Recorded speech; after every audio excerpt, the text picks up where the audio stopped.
All right, I'll close my eyes. Yeah. Yeah. Oh yeah. You know you like it. Real blooper reel. But it smells like Nice. death when you open it. You're like, "Ooh." It's so horrible. It's horrible. Talking about the on me, I just start gassing up the entire work area. Are you holding in a protein fart or? Yes. Oh, I'm gonna hold back. I'm holding back. I understand what I'm getting into Okay. right now. And It'll be fun. It's gonna be a fun show.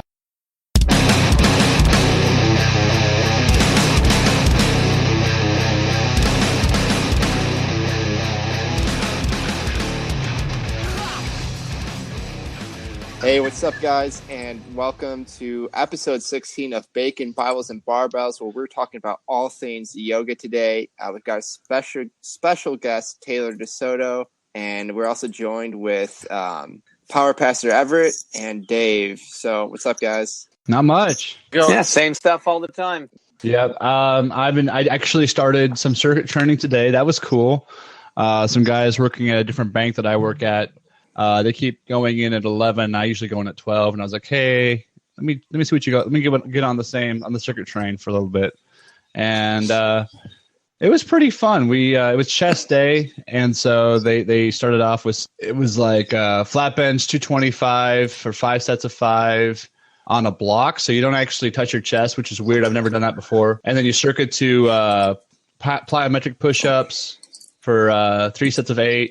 It's this exercise where you're on your knees and you got that bar with the plate on it, and you sort of just push it up, like not to where your arms are fully extended, but like halfway up. 3 sets of 8 of that, and then 3 sets of 8 incline bench, and that was a circuit. And then we did flies and incline bench dumbbells for a circuit. It was pretty fun. It was about 45 minutes, and I was pretty beat when it was all said and done. I enjoyed it. Nice. That's fun. nice. A little change of pace.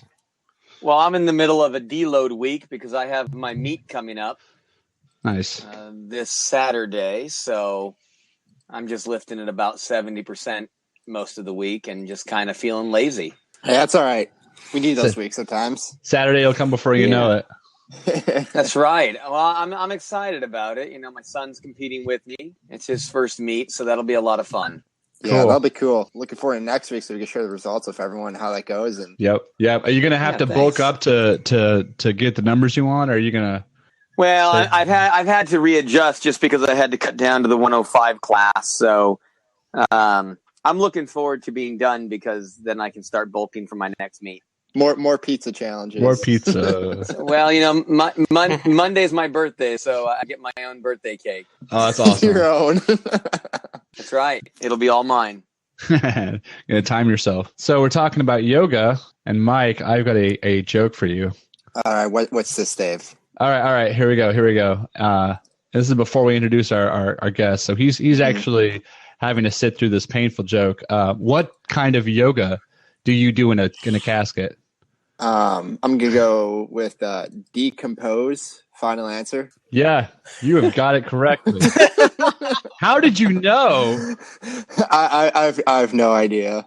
All right, wait. All right, so I made a mistake, and here we go. 1 second. There we go. Sorry.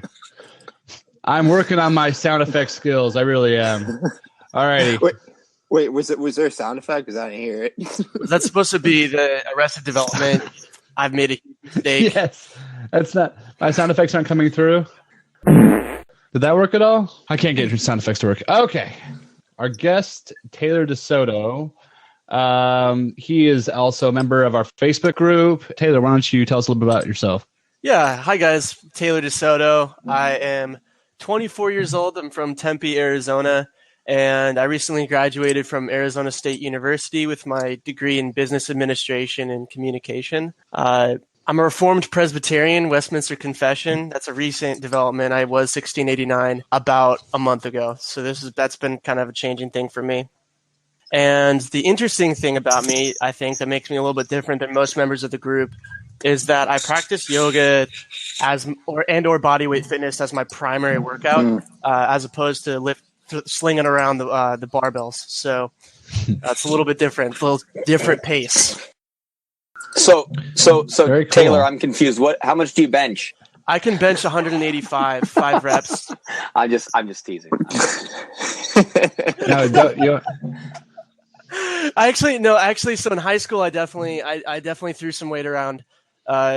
Not so much recently. I was doing an Olympic lift kind of circuit a while ago, but I'm all body weight yoga now. So I went to the dark side.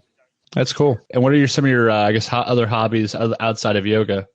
I love to write. Writing is one of my favorite things to do, whether it be just to kind of get my feelings on a page or to express creativity. So I do a lot of songwriting, a lot of spoken word poetry, and a lot of short stories. It's been what I've been on lately. Cool. Hey, I've got a question. Yeah. I mean, our users can't see it, but you want to talk about your tattoo? I know you shared it in the group. Which one? I've got one of my the butterfly tattoos. Butterfly tattoos. So mainly in an attempt to be edgy and relevant to my so it's a whole sleeve eventually, but about 3 years ago now, I went through a pretty it was a horrible breakup for me. Like, it ruined my life, and I realized that I had turned essentially everything in my life into an idol. And God really broke me down and decomposed me, and in my opinion, really opened my eyes to my sin and where I needed to go from there. Just the butterflies are kind of the result of that. Like, butterflies, they started at these little disgusting crawly thingies, and they literally turn into mulch in like a little chrysalis, and they come out, and they're just serve a different purpose, and they're a different creature completely. So that's kind of the symbolism behind it. And they're really pretty. Like, my artist did a really good job. So I'm excited that they're not bad butterflies. Yeah, that's very cool, dude. Yeah. And when did you graduate from ASU? I graduated this May. It took me 5 years, so I switched my major 4 times. Wow. I took a minute to graduate university because I had no idea what I wanted to do, and I ended up graduating in a field that's not really relevant to myself. So it's interesting. It's interesting. Sounds like your average millennial problem, though, isn't it? Yeah, actually, I was having a mental breakdown today because of my stresses, and I just actually got laid off from my job, and I'm in the process of trying to like figure out where God wants me to go from here.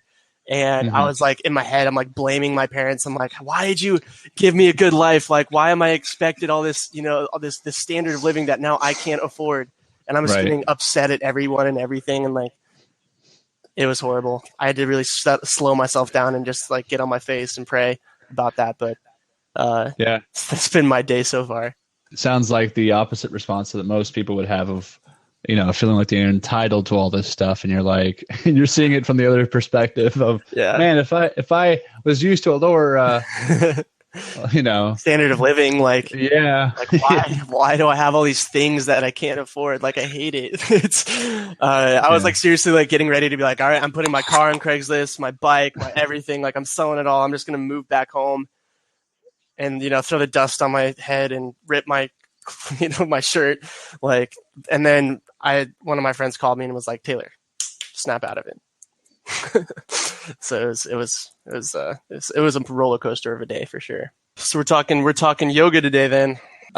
Yes. So seeing how the only yoga I've ever done is, oh man, what's the guy who does the P90X? Not Shanti. The old guy who was the most awful dad humor. The dad humor old guy. Is it okay? I don't want to get too far aside, but I tried P90X, and the guy just had the creepiest lines ever. Yes, it was just it was just like, okay, never gonna do the Spider-Man. It's time for get your Spidey senses tingling. Right. Just something weird like. Yes.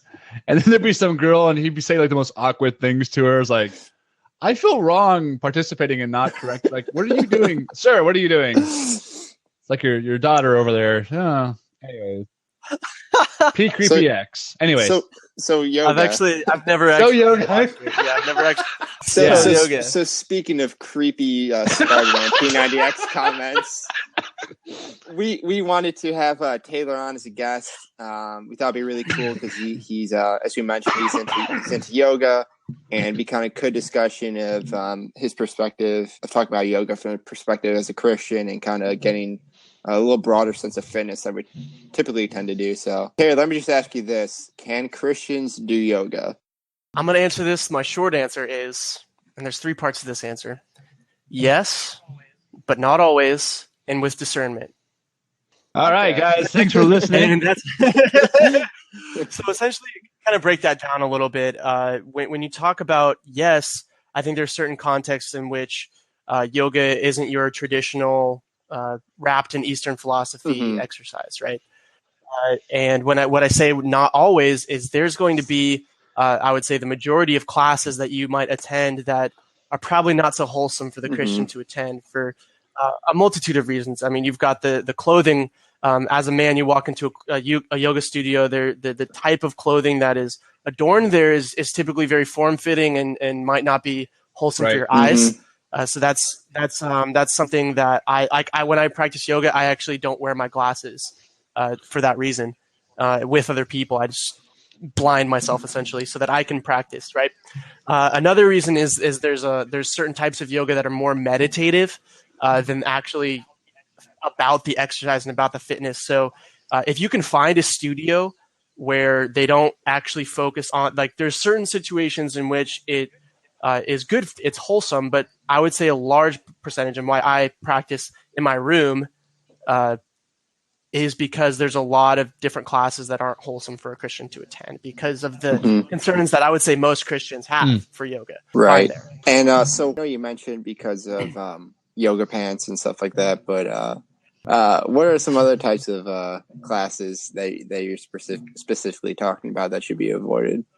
So there would be it just kind of depends on really the tradition that it's coming from. So you have like a hatha yoga, which is a very traditional Indian Hindu yoga, or Raja yoga, which is typically either Hindu or Buddhist, that are going to focus on quote unquote chakras, and they're going to focus on your third eye, and they're going to focus on all these things that are actually not a part of yoga, but a part of Hindu spirituality and a part of Buddhist spirituality.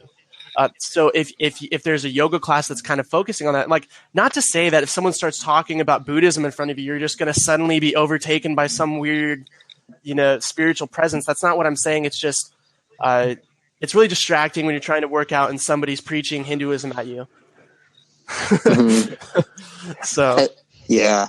And so would you say would that would be a case where you would recommend don't go at all? Or I think it depends on where you're at in your walk, honestly. I think that if you can, and so I'm going to be careful here because there's a certain line that we need to draw as Christians to what we let ourselves see and hear and experience, right? That's very clear in Scripture. If something causes you to stumble, pluck out your eye, right? Like, cut off your hand. There's very strict, like, the Bible lays out how we deal with sin, right? Don't let yourself fall into it purposefully, and make great efforts to get there, right? To get to a place where you're not sinning. And so that being said, like, I'm at a place in my walk and with my history with the Lord and with my upbringing, when I hear someone talking about Hindu theology or Buddhist theology, it doesn't affect me. To where, honestly, I don't attend those classes because it annoys me when someone is trying to, because I know the science behind yoga. I know why you do the poses. I know the physical benefits of the poses. And when someone tries to tell me that your breath is a life force that you're breathing in from the universe, I'm like, you're full of it. You don't know what you're talking about at all. The breath does a lot more than your mysticism. There's a physiological process happening in your body right now. And you're chalking it up to something mystic instead of something beautiful that God designed. A process that God designed. And I don't like when people explain things that God designed in such a way that's not honoring to God. Right. So it's kind of frustrating. Yeah. And so you kind of gave us a short answer. So again, to summarize for the listeners, we asked you, can Christians do yoga? And you said yes, not always, and with discernment. We kind of went over that. That's kind of the short answer. Do you want to give us kind of a long answer, how you would further develop answering, can Christians do yoga? Yeah. So I think this is really a matter in what people struggle with. I think when Christians, what they struggle with is, how do we divorce the Eastern philosophy with the physical practice of yoga? Like, is that possible? Mm-hmm. That's the question that needs to be answered. And what I would say is if you're familiar with what's called an etymological fallacy, essentially, there was a debate. Let me refer back. Let me back up a step. There's a debate between some Reformed Christians against some atheists. And the atheist says, I can say with confidence that I believe my worldview, that this is what I think about the world. And the Christian debater said, well, confidence in Latin is confide, with faith. That's a fallacy, because the way that the atheist was using it was the current definition of confidence, which means I have a self-assurance. It's actually a very selfish, like, I believe this. There's no point of reference to the confidence besides yourself. And so I think when dealing with yoga, people, and Christians specifically, have a lot of trouble separating the historical and the ancient definition of yoga with what yoga has become over the course of hundreds of years. Mm-hmm. And so when giving a long answer, what I would say is you have to look at the history of yoga and see where it started and where it is now, and what happened in between that allows us to say, I can say with confidence that I don't believe historical yoga to be what we consider yoga in a very modern sense. I don't think they're the same thing at all, actually. Mm-hmm. Yeah, that's some good points. So briefly, so it's the etymological fallacy, and can you just kind of define? I know you went into the detail, but just for our listeners, define what that means. It's essentially a fallacy. It's a fallacy of words, right? So when you use like a root word or a historical meaning of a word to contradict an argument of someone using the word in its present day definition. Mm. And so tying that back in with yoga, so what you're saying, when you look at the history of yoga, its origin is not in Hinduism and Buddhism. So when people use the version adopted by Hindu and Buddhism to say all yoga is wrong, that's where it becomes an issue. Yeah, well, sort of, a little bit, in the sense that we really don't know. We don't have like a pinpoint where yoga started. That's my thing. It's like, I can't say historically where yoga started, and most people can't, but Hindus will take responsibility, Buddhists will take responsibility, but no one really has like it started on this day, on this time, someone created it. No one really knows. But it's been used to practice various religions historically, and that's where we kind of encounter the problem is like, it's easy for Johnny Mac to come and say, well, Hindus created it. And then the Christians watch a 5-minute Johnny Mac video and they're like, oh, well, Johnny Mac's always right, even though he's a dispensationalist. And even though it's like, just, boom, boom, shots fired. Got me. But anyway, the point of that is they watch a well-respected pastor or theologian, and they chalk up their opinion to what the pastor or theologian thinks without doing much work. Yeah, lazy Christians. So really, when we talk about the etymological fallacy in light of yoga, I think that what we practice as yoga now in the Western world isn't what people used yoga for historically. I think it's much different.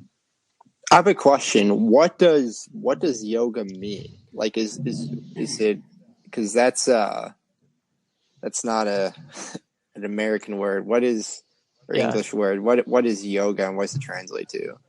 So this is actually funny. I've yet to hear a pastor or a theologian correctly identify the Sanskrit word, which is funny because it's just a Sanskrit word that means unity. And specifically, definition-wise, it means unity between your body, mind, and spirit.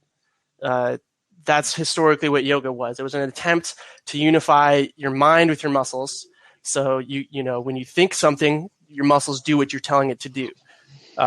So if I want to put my leg over my head, that's the unity of my mind and my body, right?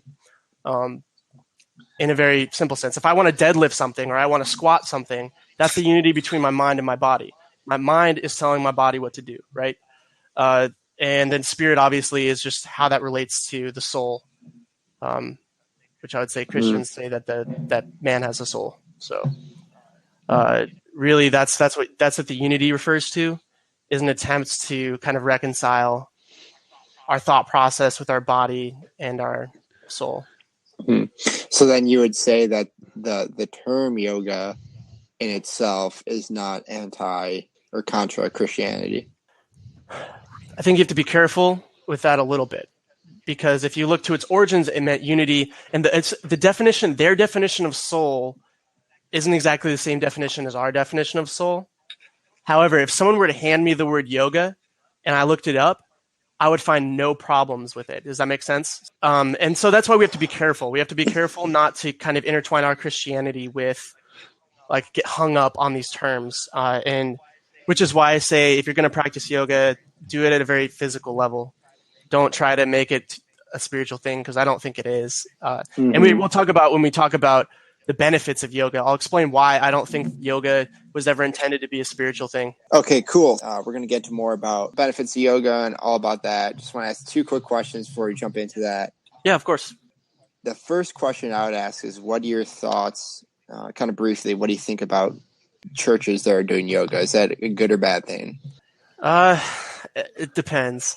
So there is a branch of yoga called Holy Yoga, and it's registered, certified. You can actually get your yoga teaching cert for Holy Yoga through the Yoga Teaching Association.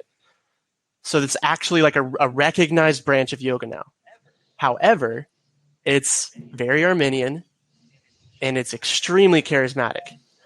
I'm still trying to figure this out, because I'm actually getting my yoga teaching cert, and I have to decide whether or not I want to do my Holy Yoga teaching cert or my just regular 100 and I think it's 25 hours. And I'm not sure what I want to do. But I go to a Holy Yoga class I like it. I think if someone Reformed is teaching it, I'd be a lot more comfortable, because in my imagination, a Reformed person teaching yoga would basically read a scripture and then shut up and just say the list of poses until we're finished. And then you'd pray over everyone in the room, and then you'd be done. Yeah, and to tie that in with Arminianism and the charismatic movement, I could definitely see where yoga has the emphasis on focusing on the experience, and how that completely twists theology and is kind of the core of the issue of Arminianism. Yeah. Cool. Yeah. And then the second question I had really quick was just kind of to play devil's advocate, just give you a question. You mean to play Yoda's advocate? Sorry.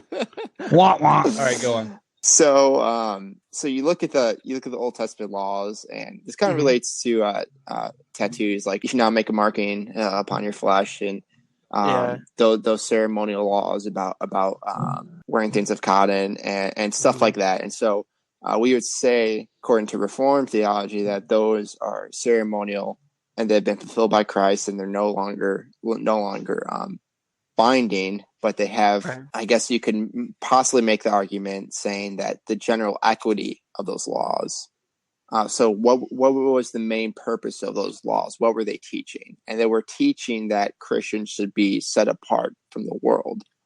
Yeah, which is something not ceremonial. That's actually something that would be moral. That's a moral part of the moral law is Christians being set apart from the world. How would you relate that with yoga, saying yoga is something that's associated with Hinduism and Buddhism? Christians are to be set apart from the world. Should they then not participate something such as yoga because most people would think of it and associate it with Hinduism and Buddhism? How would you briefly respond to that? I would say this is something that, just like Christmas, for example, Christians still, to be fair, a lot of Reformed Christians don't celebrate Christmas, and praise God for those Christians, honestly, really trying to be countercultural there. But I think there are a lot of Christians who try to redeem these pagan and Hallmark holidays, if you will. They try to be set apart. They try to engage the culture and say, yeah, we celebrate Christmas, but we don't lie to our children about Santa Claus. We don't lie to our children about the Easter Bunny. We celebrate these things, but we celebrate them as just a cultural thing, but we bring Christ into the middle of it all. And we say that there are certain things that maybe pagans claimed or maybe the world claims that we as Christians can redeem in our salvation, and through our sanctification process, we can actually give glory to God in these things.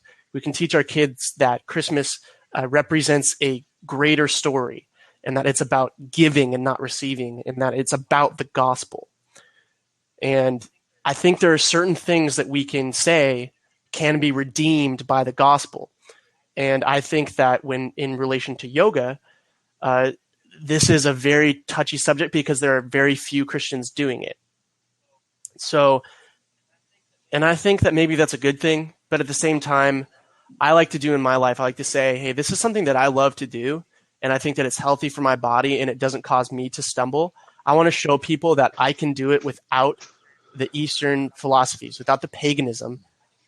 I can treat my body well. I can honor and respect and glorify the Lord in my practice without mixing it and borrowing from these false ideologies. So I would say that in a nutshell, in the same way that Christians attempt to redeem culture, we can attempt to redeem culture in yoga. And I don't think that's a calling. I just think that it's a possibility. It's something that we can do because Christ has no limits. There's nothing that we encounter that Christ says, this is too much for me. This is too big for me. That's not our God. Our God is immense. And so I think that's how I'd respond to that question. And again, it's not for everybody, but I do think that it can be redeemed by God as a physical exercise. I think that's good. I think that gives us a lot to chew over and plenty for the listeners to kind of pick apart and think about. So, and I know there's probably listeners sitting there pulling their hair out right now that are still really upset about what I'm saying. And what I'll say to them is that you're not required to. Like, this is not. I'm not going out and saying you need to practice. Like, you need to throw yourself into the yoga code. Like, listen. If that's not who you are, then don't make that who you are, and don't make that your calling. Like, the fact of the matter is, I have such a huge witness in every yoga class I go to and teach. The fact that that there are tons of yogis out there who hear that I'm studying to get my holy yoga cert, and they're like, I want to sit in your class and hear the gospel while I practice yoga. And like, you sit there and like, what? Really? You want to like, and for them, it's experience. They want to experience something new. They want to experience something spiritual. And for me to come through with Reformed theology and just preach the gospel during a yoga session, like, that's pretty cool. That's pretty huge. Cool. That's huge. Yeah. I mean, I think I looked at my feet once and I was like, hey guys. And then, I'm not called a yoga man. It's too far down. But, something I want to say too is that even if our listeners do disagree, and think it's important for us to realize in the scheme of things that this is important, but it's still something that is not worth not showing charity over. Yep. Like, in 10 years, I might come back and say, I probably shouldn't have been practicing yoga, or I might change my opinion. But as of now, I'm very firm in my conviction that my theology is on point with my daily life. I'm not. I don't feel like I'm compromising anything, and especially as a Reformed Presbyterian, like, I don't think I'm compromising any of my confession. Well, awesome. That pretty much summarizes what we're talking about for kind of the first half of the show of Can Christians Do Yoga? Let's take a quick break, and we're going to come back and talk about the benefits of yoga, different positions, and just what comes out of that. So stay tuned, guys. We'll be right back.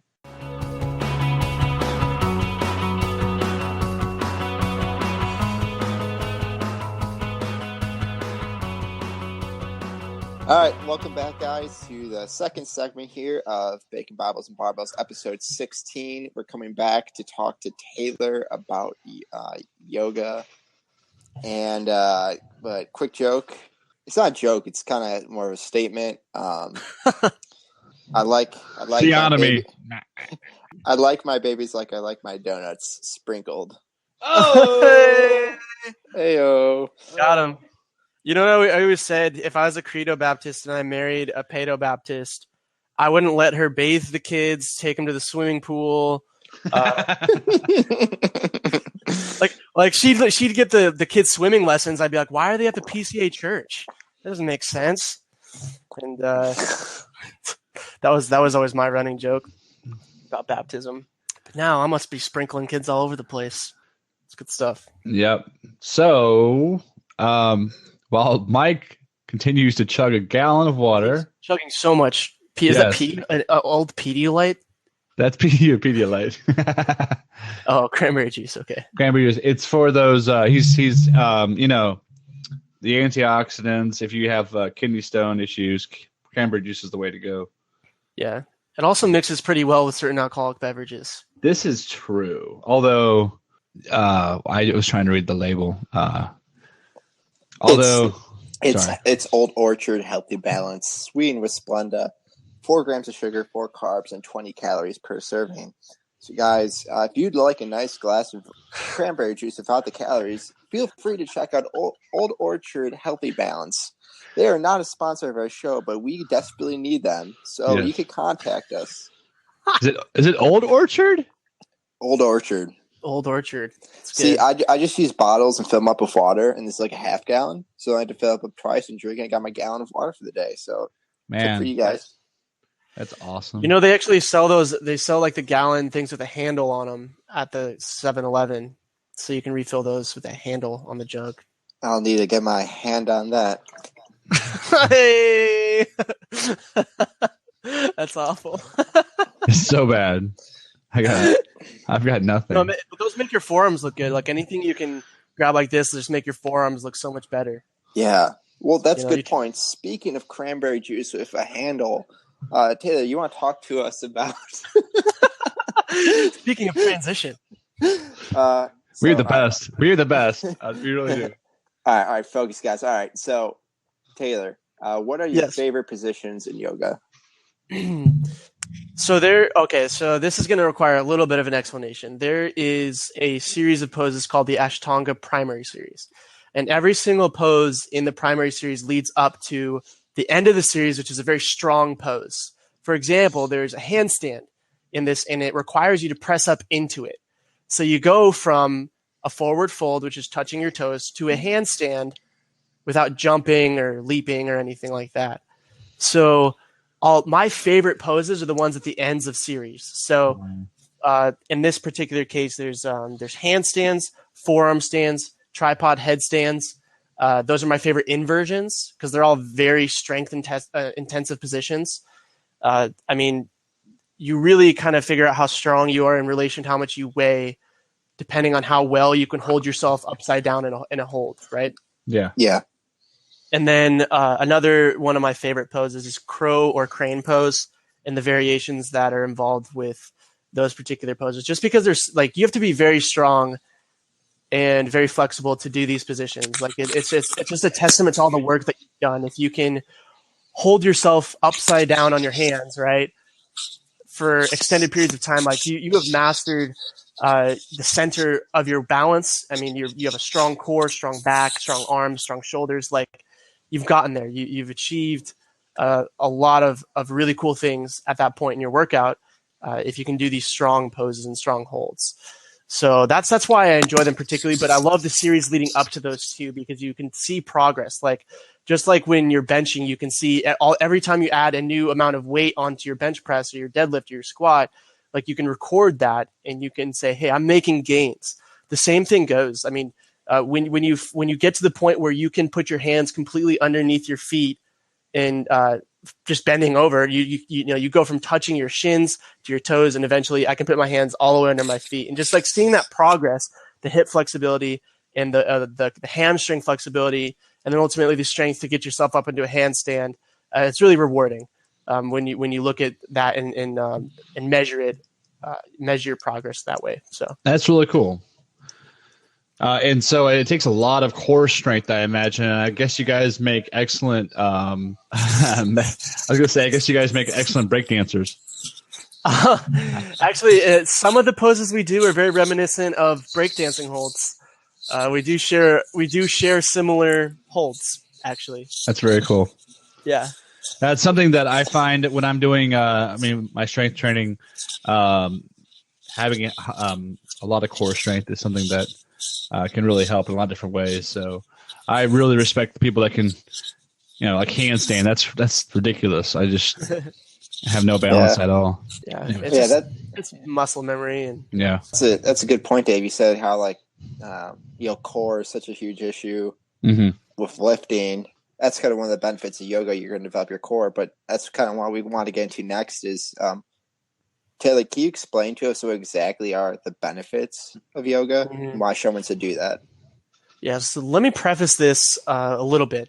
So a while back, I think about 10 years ago, there's this doctor that kind of sat out so he was doing studies on longevity, on life longevity, and like people in countries that practice yoga as a part of daily life, they're just living like stupid amounts of time, right? Like they're just all living like 102 years old. And he's like, what's happening here? Like, what's going on? Well, he said, okay, well, there's got to be a science behind why these people are living so long, because he's a doctor. He's thinking like a doctor. Right. And so throughout his trying to figure out what he could pinpoint, he figured out that people that do yoga live longer. And so he's like, okay, well, why? It's not because of some, mystic God or whatever, like, this man's an atheist. So he's like, I'm just going to go and I'm going to observe and study yoga at a very scientific level. So he does these things and he starts to break down. And I read his book. I can post it in the group later. But basically what he comes down to, he breaks down all these different aspects of yoga that were explained in very mystic ways, and then basically says, no, the body was designed to actually do this, and yoga helps it do that. So that being said, there's a lot of science behind why yoga is so healthy for you, which is part of the reason why I practice it. Not because I'm a rebellious, I'm just trying to go against what my church fathers want, like that kind of thing. It's very healthy for you. And so I would say the biggest benefit, the largest benefit, is learning how to breathe. Right. So there are a lot of studies that say there's two things that humans on a very massive scale do very wrong. And the one is they sit too much, and the other one is that they breathe incorrectly. And these two things, the combination of these two things, are just devastating on the human body. Which is why you start to Dave stands up. No, you're right.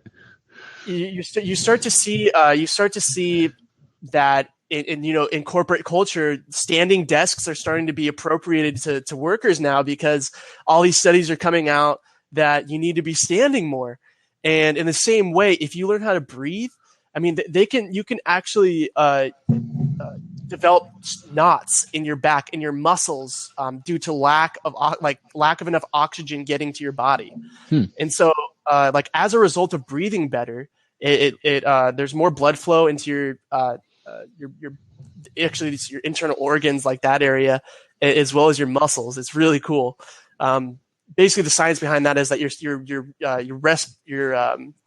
basically the way you breathe, your aerobic respiration, you get more energy, right? You get more oxygen in your body.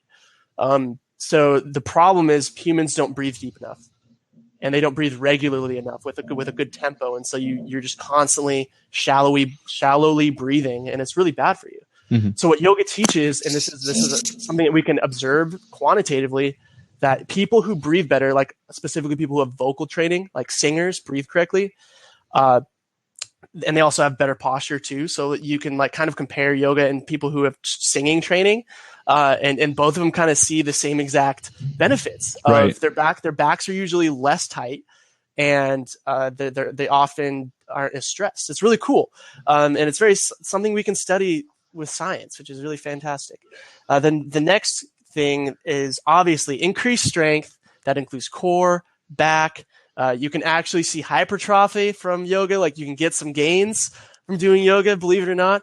I mean, I post selfies all the time, and people are like, where do you work out? I'm like, I don't know, nowhere. On my yoga mat, brother.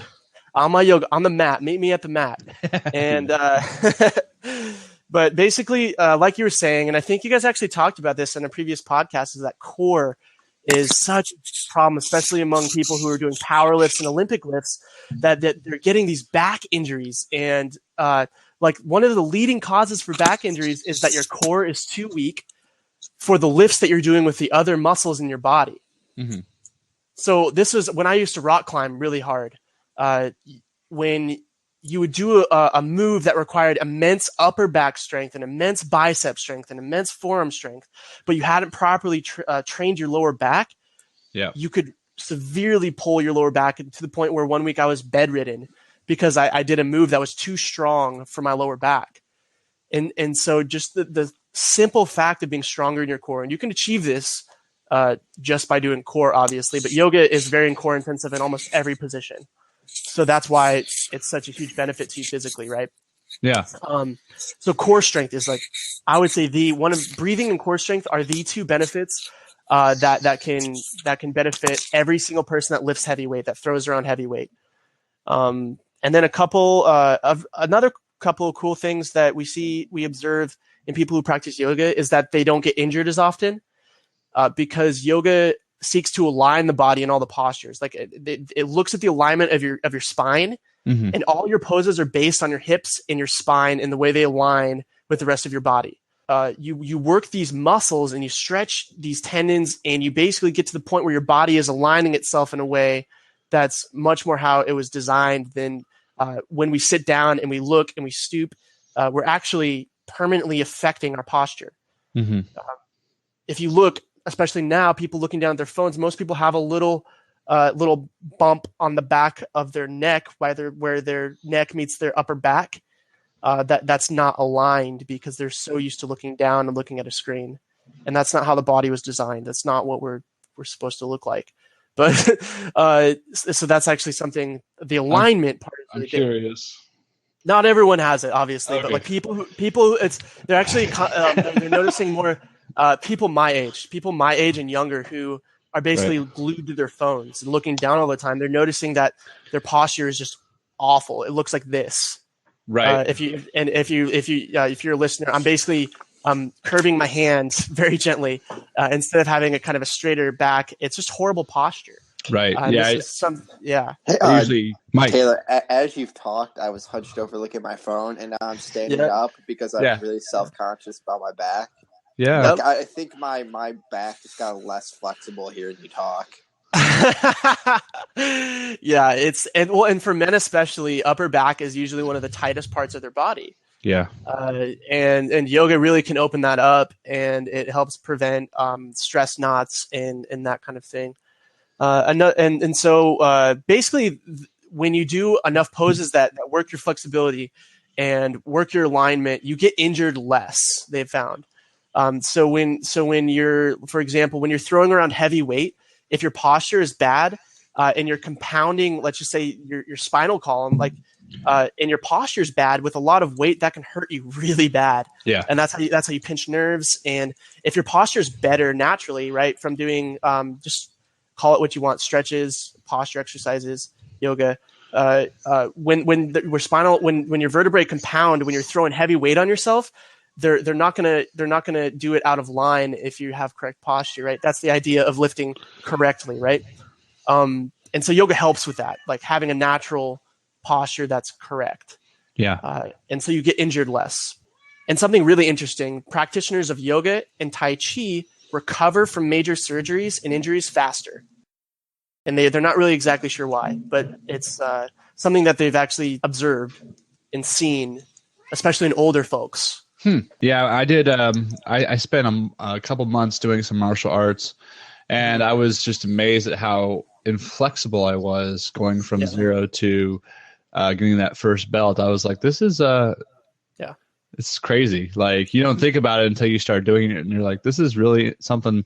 And I don't know. I kind of miss it because I'm not doing it now. But I did feel a lot with that increased flexibility. I did feel a lot healthier, I guess, in a general health sense, just doing something like that. Yeah, and martial arts is actually an interesting thing that you bring up, because that's something that's also really shrouded in Buddhism. Yeah. And really actually very shrouded in Buddhism, and the self-discipline aspect of kind of mastering your body and mastering your mind. Right. But people don't have a problem with that because it also serves a self-defense purpose. So you say, well, I practice this particular martial art because of self-defense, and they're okay with that. Right. Right. And so I actually did an experiment in the group this week.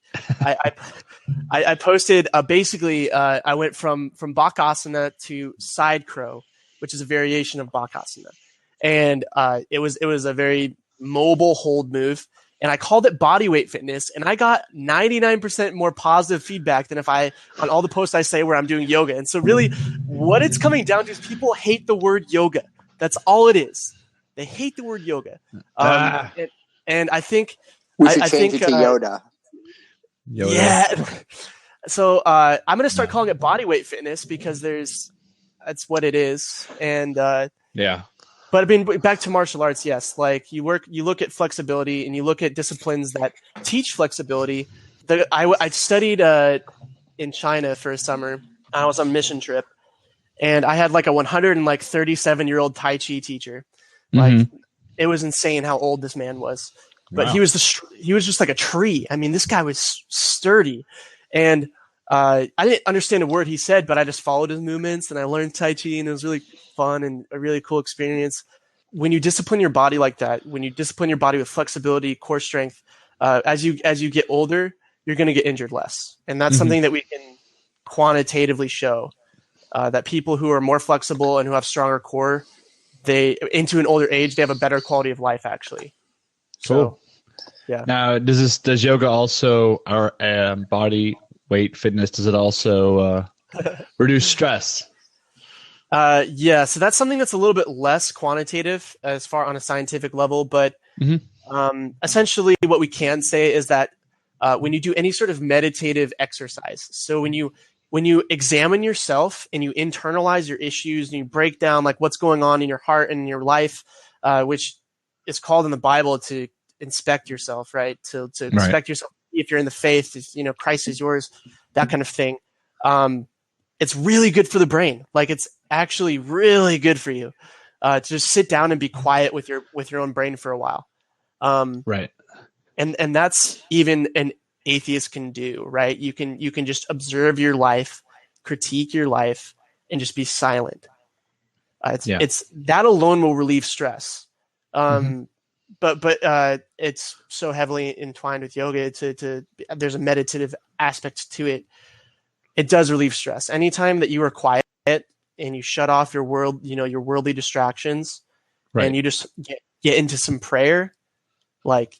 This isn't, I mean, at this point, you're not even talking about yoga or meditation. You get yourself on your face in some prayer.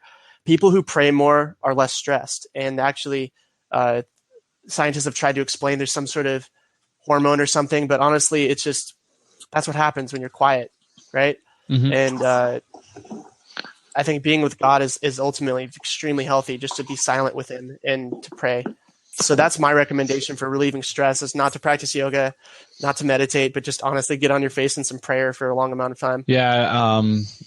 I remember I was in this group therapy session, and they were like, everybody sit down and like take 5 deep breaths and close your eyes. And it was crazy. Even something like that. It was just like, you could tell, at least there was something about it that was therapeutic and helped with stress relief. So, and like you said, again, it all goes back to how to breathe correctly and all that, which is all really cool. Yep. And there's like so many, it's actually really cool, the science of breathing. Like there's different types of breathing you can do that perform like different functions. It's really cool to kind of study that a little bit, but it's fun. Awesome. It's fun learning about. Yeah. Awesome. And then your last point is improved posture, which we kind of already spoke about. We kind of talked about a little bit. We spoke about that stuff. I'm a presuppositional kind of guy, right? Wait. It's a sexy thing right now. It really is. Wait. It's so in right now. Taylor, I have a question. Yeah. Could you be wrong about everything you claim to know? Oh my God. Yes, I could. I could be very wrong. Are you sure about that? No, actually, so wait one sec. So this is why I say I'm a presuppositional kind of guy, and I don't say I'm a presuppositional apologist, because I still don't like the way that unnamed certain members of our faith use presuppositional apologetics. I think they use it in a very bullish way. Very lazy way too, yeah. Yeah, it's almost like I don't want to do any of the dirty work here, so I'm just going to say that you're wrong. I know what your point is. I'm going to argue against that straw man. And I don't think that's how dialogue and argument was supposed to be. Right.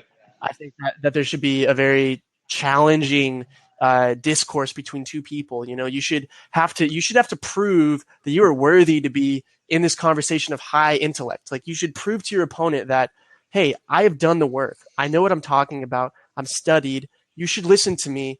I'm appealing to your mind, right? And I've done the work. Just like Paul, you know, he goes into towns and says, "I'm the Jew of Jews." You go into a camp of atheists, you have to prove that you put in the work, that you're not just some ignorant Christian, you know? Yeah. So I think that presuppositional apologetics gets pretty lazy. But anyway, back to the point of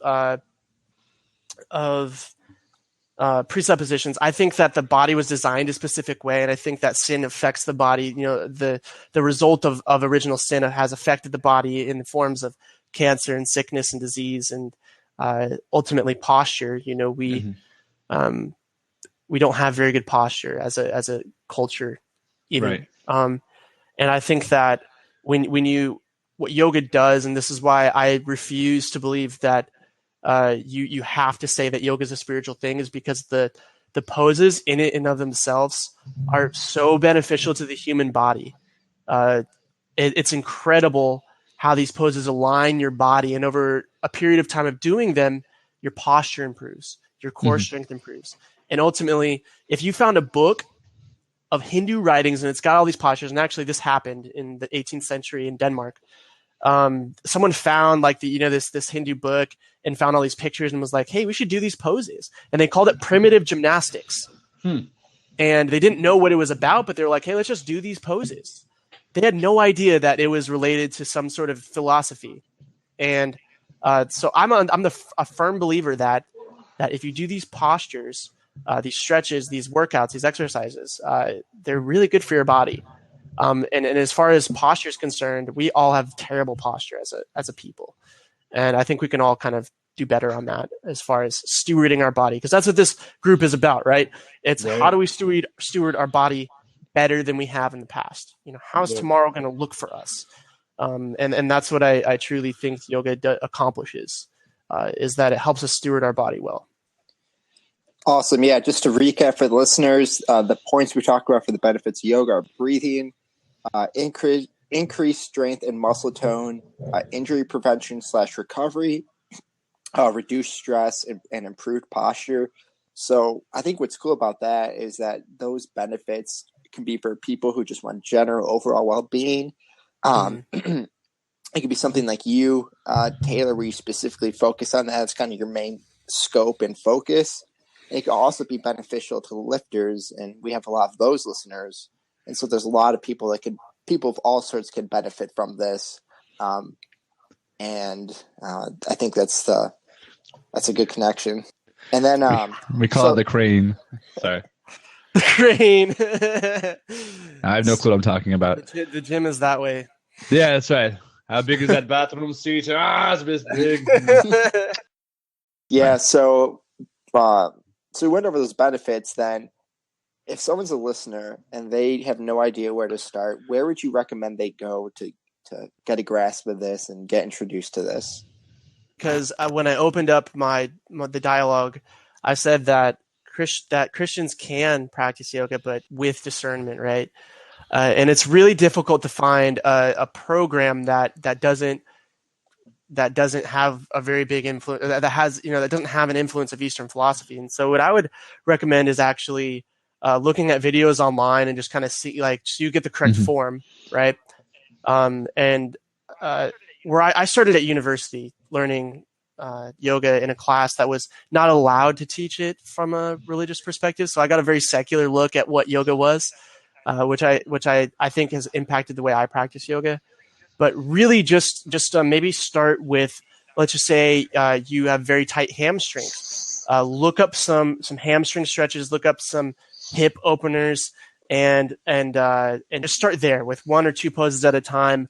So, I mean, really, you're not actually practicing yoga. You're just utilizing yoga to supplement your workout. Mm-hmm. And I think, like, for those of you that are tentative of trying to do something like that, start with 1 or 2 poses. And if you heard this and you said, I want to get into it, I want to do a whole yoga practice, actually contact me, because I'm the only person that I know that won't be an idiot about how they want to teach you yoga with confidence. So maybe plug my Facebook, or I can make a blog or something about where to start. Yeah. But definitely look up P90X yoga. Look up Keena McGregor is a good resource if you're a girl. Kelly Starrett probably has a few things on yoga as well, I believe. I'm going to do that.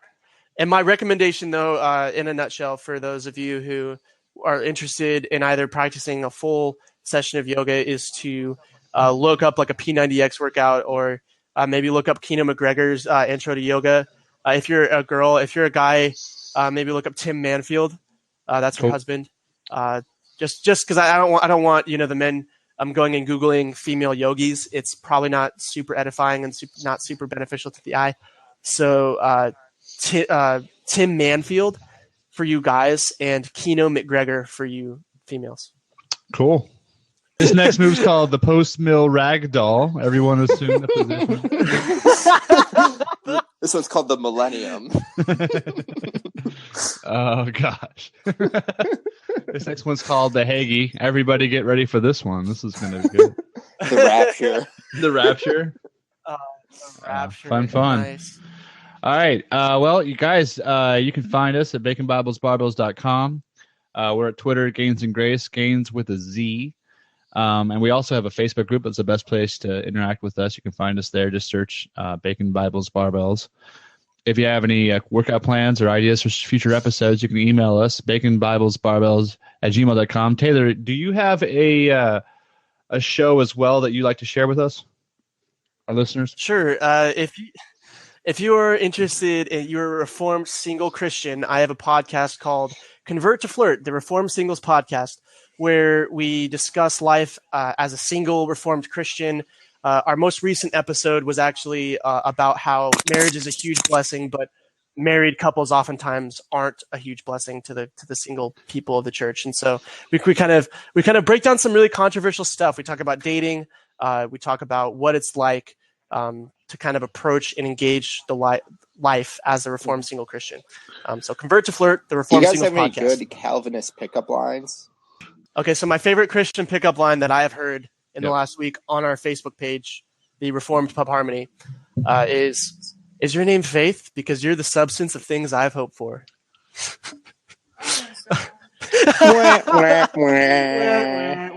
There's a really bad one. Do you like Tulip? Because I could see you and I together. Oh, gosh. There's that one. There's is your name Grace? Because you're irresistible. There's so many bad ones. Something about Philistines and foreskins. Like, that one was the worst one I ever heard.